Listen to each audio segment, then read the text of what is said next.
NEET ചോദ്യപേപ്പർ ചോർച്ചയുമായി ബന്ധപ്പെട്ട വിവാദങ്ങളും പ്രതിഷേധങ്ങളും രാജ്യതലസ്ഥാനത്തും പാർലമെന്റിലും കടുക്കുന്നു.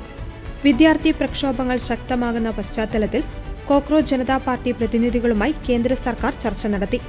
അതേസമയം കേന്ദ്ര വിദ്യാഭ്യാസ മന്ത്രി ധർമ്മേന്ദ്ര പ്രധാന്റെ രാജി ആവശ്യപ്പെട്ട് പ്രതിപക്ഷം പ്രതിഷേധം ശക്തമാക്കിയതോടെ പാർലമെന്റിന്റെ ഇരുസഭകളും തിങ്കളാഴ്ച വരെ പിരിഞ്ഞു.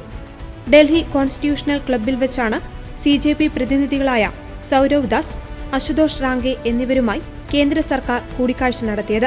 വരും ദിവസങ്ങളിൽ സമരം കൂടുതൽ ശക്തമാകുമെന്ന വിലയിരുത്തലിലാണ് കേന്ദ്രം ചർച്ചയ്ക്ക് തയ്യാറായത്.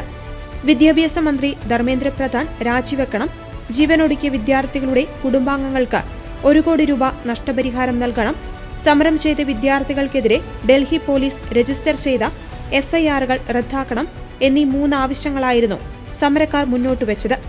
ഇതിൽ 2 ആവശ്യങ്ങളിൽ കേന്ദ്രം അനുകൂല നിലപാട് അറിയിച്ചെങ്കിലും ധർമ്മേന്ദ്ര പ്രധാന്റെ രാജി ആവശ്യത്തിൽ വ്യക്തത വരുത്തുവാൻ നാളെ ഉച്ചയ്ക്ക് 2:30 വരെ സമയം ചോദിച്ചിരിക്കുകയാണ്. രാജി ഉണ്ടായില്ലെങ്കിൽ സമരം കടുപ്പിക്കാനാണ് CJPയുടെ തീരുമാനം.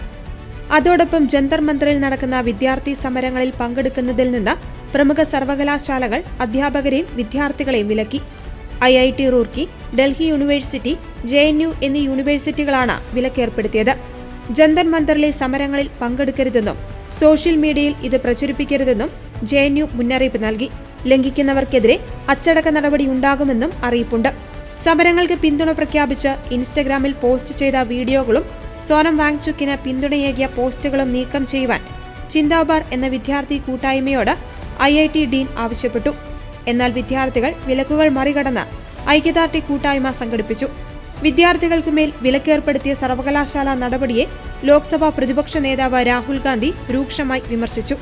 ജനാധിപത്യ അവകാശം വിനിയോഗിക്കുന്ന വിദ്യാർത്ഥികളെ ഭീഷണിപ്പെടുത്തുവാൻ എങ്ങനെ ധൈര്യം വന്നുവെന്നും ഭാവിയിൽ ഇതിന് മറുപടി പറയേണ്ടി വരുമെന്നും അദ്ദേഹം എക്സിൽ കുറിച്ചു. അതേസമയം നീറ്റ് ചോദ്യപേപ്പർ ചോർച്ചയിലെ അന്വേഷണം സസൂക്ഷ്മം നിരീക്ഷിക്കുമെന്ന് സുപ്രീം കോടതി വ്യക്തമാക്കി. ഭാവിയിൽ ഇത്തരം ചോർച്ചകൾ തടയുവാനുള്ള നിർദ്ദേശങ്ങൾ അടക്കം കേന്ദ്ര സർക്കാർ വിശദമായ സത്യവാങ്മൂലം നൽകണം. എന്നാൽ നാഷണൽ ടെസ്റ്റിംഗ് ഏജൻസിയുടെ ചെലവ് കണക്കുകളിൽ വലിയ പൊരുത്തക്കേടുകളുണ്ടെന്ന് V. ശിവദാസൻ MP ആരോപിച്ചു. 2019-20 കാലയളവിലെ ചിലവിനെക്കുറിച്ച് വിവേക് K. തങ്ക MPക്ക് നൽകിയ മറുപടിയിൽ 390.1 കോടി രൂപ എന്നാണ് രേഖപ്പെടുത്തിയത്.